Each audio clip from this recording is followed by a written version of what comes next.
एकूण मतदान झालं. त्याच्यामध्ये वैध मतं 10,713, अवैध कोरी मतं म्हणजे जी काय होती ती 188. अध्यक्षपदी एक पद होतं, 2 उमेदवार होते. मिलिंद गोविंदराव जोशी यांना 5,320 मतं मिळाली आहेत. योगेश श्रीनिवास सोमन यांना 5,365 मतं मिळाली आहेत.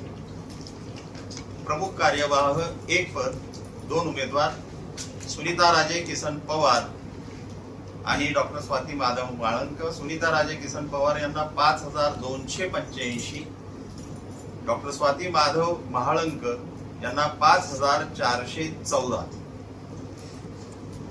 तर या ठिकाणी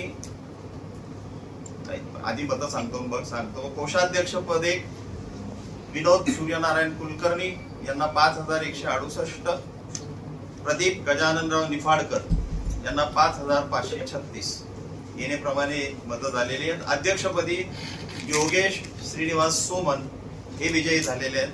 प्रमुख कार्यवाह म्हणून डॉक्टर स्वाती माधव महाळंक या विजयी झालेल्या आहेत.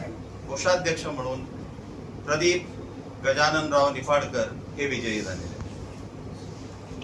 थँक्यू.